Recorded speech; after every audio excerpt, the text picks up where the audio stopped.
Hi everybody, I am S.K. Sinha and today is the 12th lecture on remote sensing and GIS, and overall this is 34th video on different aspects of geology. So today we will discuss microwave remote sensing, and this topic will be covered in two parts. So today we will discuss in part 1, today we will discuss introductory part. What is remote sensing? What is the range of wavelength of this remote sensing microwave? And what are disadvantages? How different types of sensors, microwave sensors are there, and different bands, frequencies, different type of sensors, radar principles. So these aspects will be discussed today.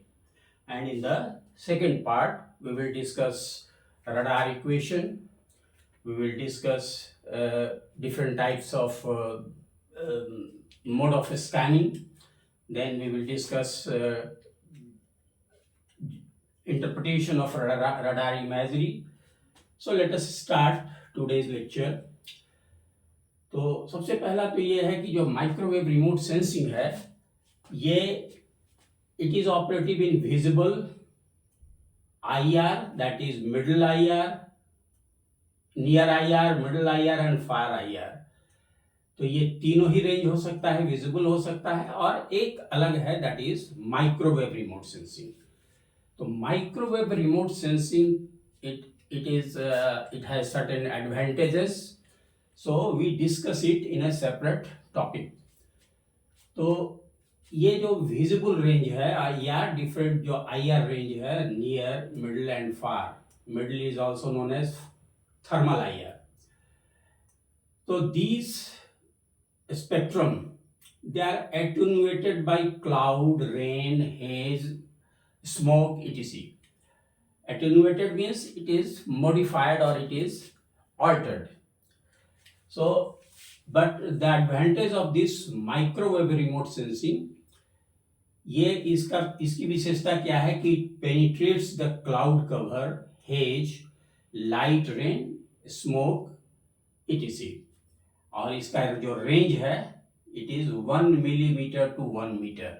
This is the wavelength of microwave. 1 millimeter to 1 meter is the wavelength of this microwave. तो अब ये जो है एक और चीज़ है, microwave जो remote sensing है उससे जो इमेजरी है it is a bit different from that of optical imagery. तो ये जो है मोस्ट ऑफ द सरफेसेस जो हैं रिमोट इसमें माइक्रोवेव में इट अपीयर्स स्मूथ, क्योंकि जो सरफेस रफनेस है और स्मूथनेस है depends upon the wavelength of the wavelength. This is the Rayleigh criteria. तो जो सरफेस इसमें ये जो विजिबल या IR वाले रेंज में जो आएगा वो जो रफ सरफेसेस है they may be smooth for this microwave because the range of wavelength is more 1 millimeter to 1 meter.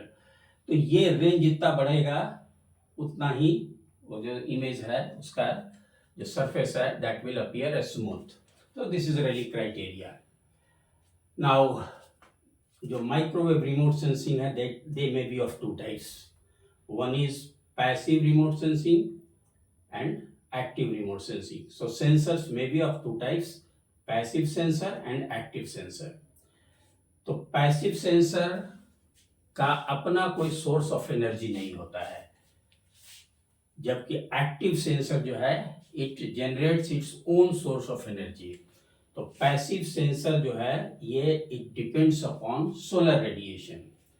और ये जो पैसिव सेंसर्स है इसका ये रेंज है 1 millimeter to 30 centimeter. तो it is operative in 1 millimeter to 30 centimeter wavelength. And this passive sensor, they are also called optical sensors or radiometers.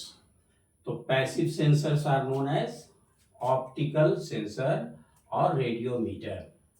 और ये जो पैसिव सेंसर्स हैं they are capable of responding to the extremely low levels of microwave energy that are reflected from the और emitted from the अर्थ।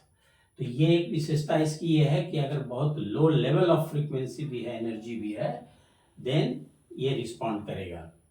और दूसरी चीज है कि ये जो पैसिव सेंसर्स है आइदर ऑपरेट इन प्रोफाइलिंग और स्कैनिंग मोड। तो प्रोफाइलिंग मोड और स्कैनिंग मोड दो हो सकता है। स्कैनिंग मोड में होगा दे विल प्रोड्यूस इमेज, जबकि प्रोफाइलिंग में certain graphs will be there with reference to the wavelength. तो ये है।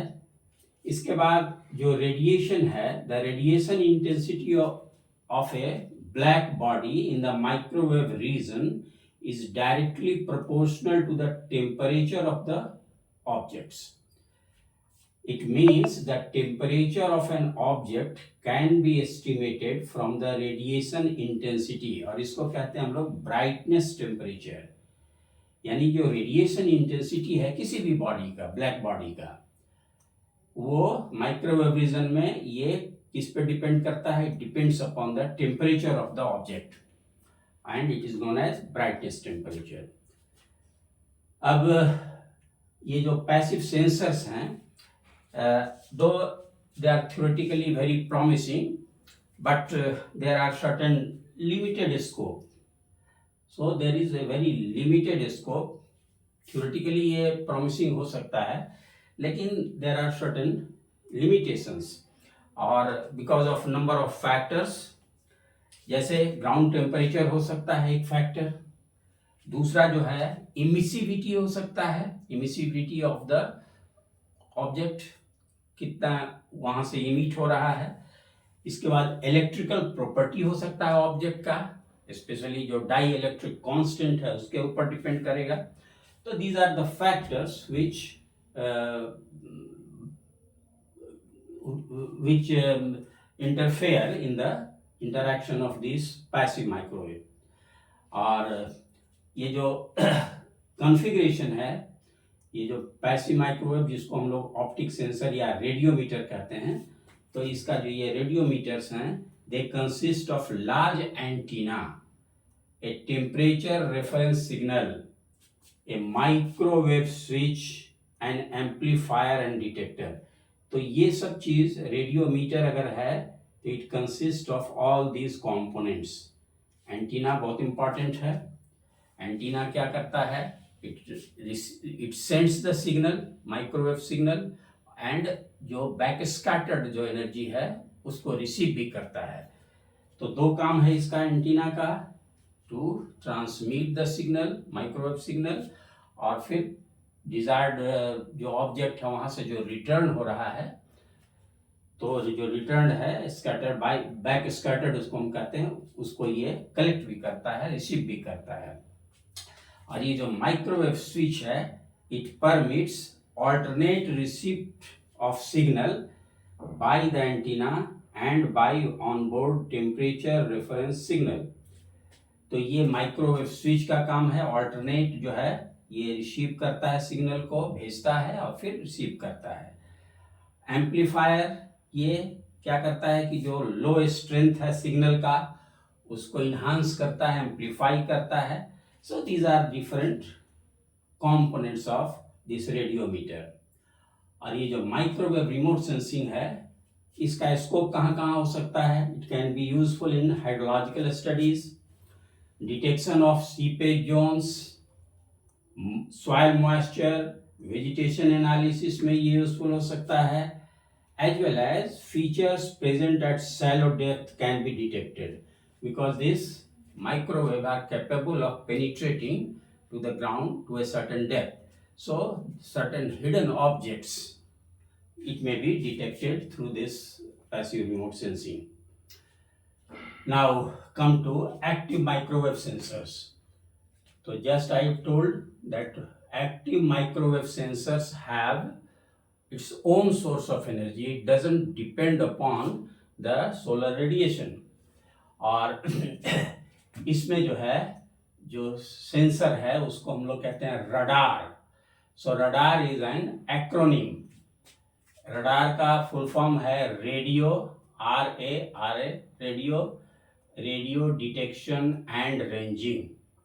So this is radar and it was earlier called RDF. So radar or RDF is the active microwave sensor. और ये जो radar है it operates in 7.5 millimeter to 1000 millimeter wavelength. तो ये इसका रेंज है 7.5 millimetre to 1000 millimetre means 1 metre. इस wavelength में ये ऑपरेट करता है एंड वो जो फ्रीक्वेंसी है this is 300 to 40,000 megahertz. This is megahertz. तो ये फ्रीक्वेंसी है। और जो रडार जो यूज करता है so there are different bands. So these are band nomenclature. This is wavelength and this is frequency. So P wave, P band, L band, S, C, X, KU, K and KA. So these are different bands. So these are different bands and corresponding to this is wavelength and this is frequency. P band 1000 to 300, it is all in millimeter. So 1000 to 300 millimeter, this is wavelength. और frequency इसका है 1000 से 300 megahertz. These are all in megahertz. इसके बाद दूसरा जो band है that is L band. तो ये इसका वेवलेंथ है 300 to 150 मिलीमीटर और फ्रीक्वेंसी इसका है 2000 to 1000। S band 150 to 75 millimeter and this is 4000 to 2000. C band 75 to 38 millimeter wavelength and this is 8000 to 4000. ये है इसका फ्रीक्वेंसी मेगाहर्ट्ज में। X band 38 to 24 and this is frequency 12,500 to 800. इसके बाद this is KU band 24 to 17 and frequency जो है it is 18,000 to 12,500. K band 17 to 11, this is in millimeter, these all are in millimeter, so 17 millimeter to 11 millimeter K band and frequency is 26,500 to 18,000 megahertz. Ka band 11 to 7.5 and this is frequency 40,000 to 26,500. तो इसमें जो है so minimum जो है wavelength कितना है 7.5 millimetre और maximum कितना है 1 मीटर। 1000 millimetre means 1 metre. और फ्रीक्वेंसी जो है मिनिमम फ्रीक्वेंसी कितना है 300 megahertz and maximum this is 40,000। So this is different bands of radar. Now what is the principle? Radar principle हमको समझना होगा कैसे वर्क करता है। तो जो माइक्रोवेव है आइदर जनरेटेड आर्टिफिशियली और the natural microwave pulse receive from the solar radiation. तो ये जो माइक्रोवेव है ये ट्रांसमिट होगा पहले, it is being transmitted to the direction of interest, object of interest. तो यहाँ से ये ट्रांसमिट होगा और फिर क्या होगा कि ये जो माइक्रोवेव है ये रिटर्न बैक होता है, it is being return back. इसको कहते हैं हम लोग बैक स्कैटर्ड एनर्जी।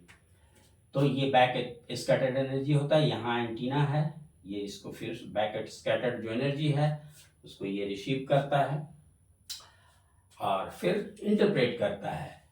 तो ये जो टिपिकल रडार सिस्टम है इट कंसिस्ट ऑफ ट्रांसमीटर होगा उसमें, antenna, duplexer, control unit, data processing and storage device. So these are different components of radar. अब ये जो ट्रांसमीटर है it provides microwave pulse. Microwave pulse is generated through this transmitter. Microwave pulse is generated and this transmitter it is attached to the antenna. तो ये antenna के साथ attach होता है. एंटीना जो है it sends the signal as well as it also receives the signal. और जो वीक सिग्नल्स होते हैं it is generally it is amplified and displayed. दूसरी चीज ये है कि ये जो antenna it is very important कि जो स्पेशियल रेजोल्यूशन है रडार सिस्टम का it depends upon the size of the antenna. Antenna जितना बड़ा डायमीटर होगा नेचुरली ग्राउंड का जो रेजोल्यूशन है उतना ही हाई होगा. Spatial resolution we have already discussed कि क्या होता है. तो स्पेशियल रेजोल्यूशन जो मिनिमम साइज है किसी भी ऑब्जेक्ट का दैट कैन बी डिटेक्टेड उसको हम लोग कहते हैं ग्राउंड रेजोल्यूशन. तो रडार में एंटीना का साइज डिटरमिन करता है कि what will be the spatial resolution. More will be the diameter more will be the spatial resolution. इसके बाद डुप्लेक्सर एक है. तो डुप्लेक्सर जो है it provides alternate transmitting and receiving circuits to the antenna. तो ये क्या करता है डुप्लेक्सर क्या करता है ऑल्टरनेट जो है ट्रांसमिट करने और रिसीव करने का जो सर्किट है वो प्रोवाइड करता है and this is called duplexer. इसके बाद कंट्रोल यूनिट है. It gives timing signal as well as other command for the system. And finally this is data processing and storage device. तो ये अल्टीमेटली जो डेटा आउटपुट है उस पे ये ऑपरेटिव होता है. मतलब डेटा आउटपुट के लिए this device is important data processing and storage device. So this is all about today's lecture, and in part 2 we will discuss different aspects, the radar equation, different type of radars and mode of scanning, then interpretation aspect we will discuss. So thank you very much.